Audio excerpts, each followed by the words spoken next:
Hi, everyone. Joe Kral, president of the Society of St. Sebastian, and again, welcome to Pro Life University. Before we begin our topic of discussion tonight, I just want to offer prayers on behalf of the Society of St. Sebastian for those pro life advocates in Northern Ireland. They are definitely facing an uphill battle right now, if you will. But let's also remember those unborn children. Let's pray for them because this obviously is something that's going to affect the lives of them. And let's certainly pray for those women in Northern Ireland that are considering an abortion as well. Let's pray that they have a change of heart, a change of mind, and recognize the gift that God has given them. And again, one of the big things that we should pray for is the praying that the government can come back together in Northern Ireland as well, that they can come together, that they can basically overrule and overturn, if you will, this I guess you could say this imperialistic thing that has happened over there, and that there can be a certain respect for unborn life over there as well. They were literally one of the last bastions in Western Europe that had a profound respect for the unborn. So I think we need to keep them in our thoughts and in our prayers. Now, tonight's discussion, we're going to be talking about certain laws that have been passed in certain states regarding admitting privileges to a nearby hospital for abortionists. It's a lot of interesting stuff that's going on here. Louisiana just recently had a case that the Supreme Court has said that they're going to hear regarding their law that requires abortionists to have admitting privileges. And what's interesting is many people should remember in 2015, Texas had its admitting privileges law actually ruled unconstitutional by the U.S. Supreme Court. So the question is what's going on here? And we'll get to that particular part of our discussion a little bit later. But first, let's talk about just sort of the moral notion, if you will, of what admitting privileges are, why we need them, and so forth. One of the big things that we truly need to understand is doctors are typically required to have admitting privileges, and this is a good note to understand here, is that generally speaking, the vast majority of doctors out there definitely do have admitting privileges. So, for example, your general practitioner. They will have admitting privileges to their hospital, to a nearby hospital, to ensure the care of their patient. And this is sort of the important point that we all need to take note here of. And that is that doctors have a requirement to see through the care of their patient. So as in essence, that the patient isn't medically abandoned, if you will. We want to ensure that the patient receives continual care with that physician. Now, interestingly enough, abortionists tend to disregard this norm, and so many of them do not have admitting privileges to a nearby hospital. So essentially what happens is something happens during the abortion where the lady is injured, and so she has to be taken to a hospital, or it may even happen after the fact. Something may have happened a day or two, maybe even a little bit longer, and then the woman has to go to the hospital as well. And typically what happens in these cases is the abortionist essentially medically abandons the woman, and it's really the attending ER doctor who has to kind of figure out and put the pieces together of what's happened. And that's sort of the tragedy here, is because these patients have been medically abandoned. We got to remember when we look at the Hippocratic Oath, one of the most important elements, especially when we look at it in its most original form, is to do no harm. And to medically abandon your patient is a form of harm. It's a form of moral harm in the sense that you're not providing justice to your patient, and it's certainly a form of physical harm insofar as that you're not completing your duty as a physician. And so that's one of the big reasons why we advocate for laws for these abortionists, is that they have a responsibility, literally a responsibility regarding, literally an issue of justice. They have this responsibility to care for their patient, especially if their patient, while they're doing an invasive surgical procedure, something terribly goes wrong. Now, we all know that there are many things that could go wrong with an abortion. There could be a perforated uterus, for example. Maybe if it's a later term abortion, remnants of the unborn child could actually rip things. Any number of things that could go wrong. It could be as simple as an infection, or some of the remains have not been removed, and so that causes a serious infection.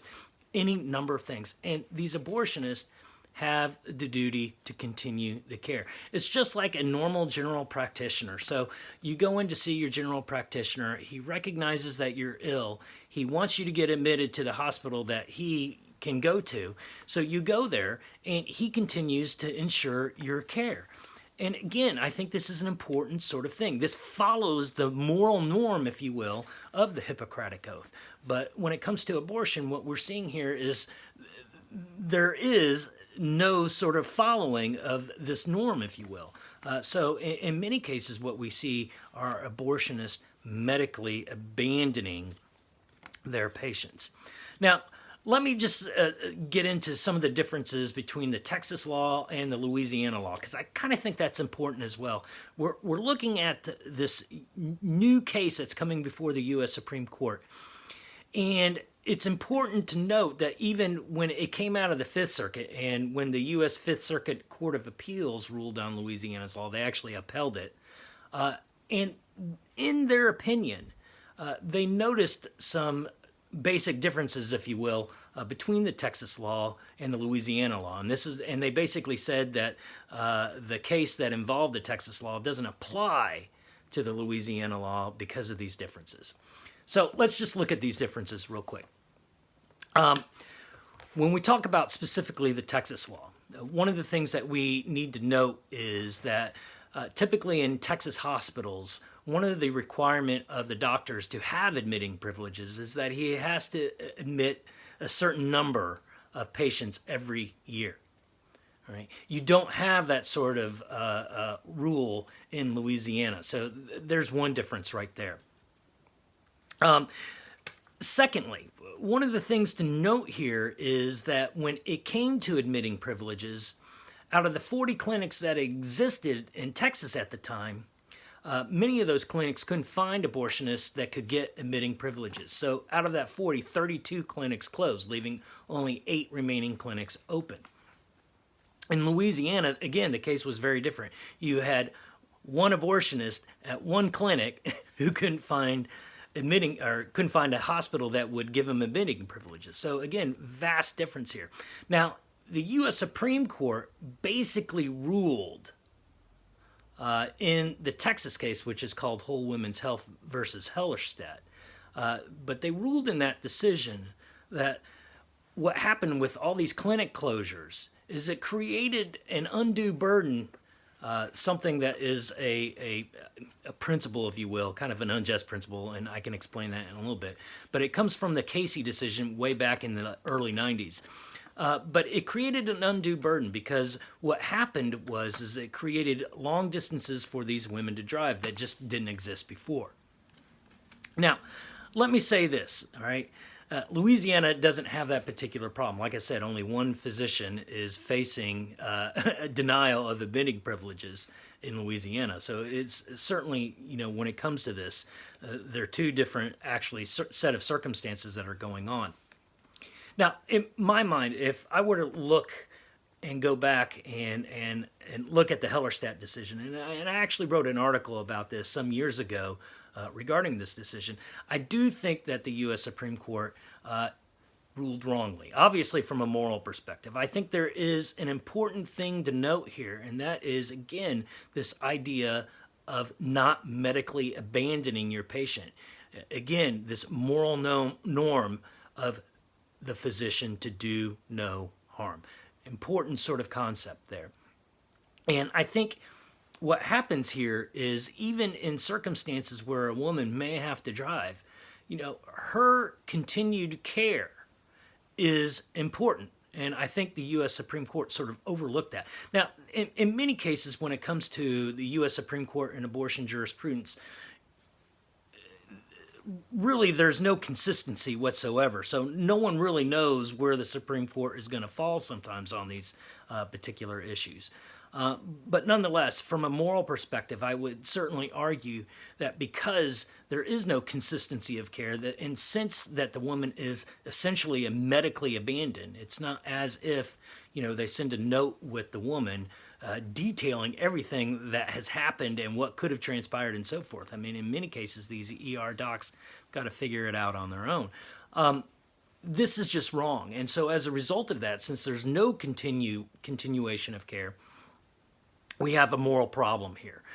We're not subjecting the abortionist to practice medicine in a just manner. And I think that's a major problem. What does the abortionist owe the woman? Now, a side consequence of these laws in many cases is that abortionists don't find admitting privileges. But that still doesn't mean that the law is unjust. That means the abortionist probably needs to up his game and become a better doctor, if you will, so he can get admitting privileges. Or maybe not travel around so much from state to state to state to state and get admitting privileges and so forth. The simple fact is that the burden lies upon the doctor because he has a duty to his patient. And currently, under the law, they're not practicing that duty. And Louisiana, in my opinion, was certainly brave enough to try to enforce this duty upon the abortionist. And I certainly hope that the U.S. Supreme Court will rule in favor of the Louisiana law and certainly provide a model for other states to follow when it comes to admitting privileges. Now, what's interesting to note here is, again, what we have are abortion advocacy organizations and certainly the abortion industry obviously are going to try to fight tooth and nail against this type of law. And the question is really why? Why would they do this, right? It doesn't make sense. It sort of boggles common sense, if you will. Personally, in my mind, I think one of the big reasons why they try to fight these laws is because I don't think they want a lot of people finding out just about how unsafe abortion really is. It certainly, if there is no law in place and they can medically abandon, there's still an air of mystery that's out there regarding the safety of abortion. In many cases, and in many ways, I guess you could say, it sort of reflects their opposition to abortion reporting requirements as well. Requirements that would require how many abortions are done every year in the state, what type of abortion, what was the gestational age of the unborn child, what injuries occurred, and so forth. They fight against these types of laws, in my opinion, because they don't want people to really realize that abortion is not as safe as they make it out to be. Some of the arguments that they've come up throughout the years are just outlandish, if you will. One of the more recent arguments is that abortion is just as safe as pulling a tooth. No, it's not. It's a major invasive surgical procedure where many things can go wrong, either during the operation or after the operation. So the simple fact is it's not as safe. It's definitely it's more riskier than they try to make it out to be. And so again, this kind of obviously gets into the idea of why we also passed informed consent laws to let women know what these risks are and so forth. Well, anyway, if you have any questions, again, just drop them below in the comment box. And again, we always appreciate you coming out and really listening to us and learning a little bit more. I always enjoy making these videos, and it's always a fun process. Be sure to subscribe to our channel if you haven't done that. Give us a big thumbs up. We always appreciate that. And don't forget to share this with friends and other fellow pro-life advocates. It's a wonderful way. We got a share button just down below. You can share it to your Facebook page, share it to your Twitter account, and just get the message out there as always. One of the things, as I always say, in my videos is, the more informed you are as a pro-life advocate, the stronger your argument is. So anyway, keep that in mind. Have a wonderful weekend, and God bless.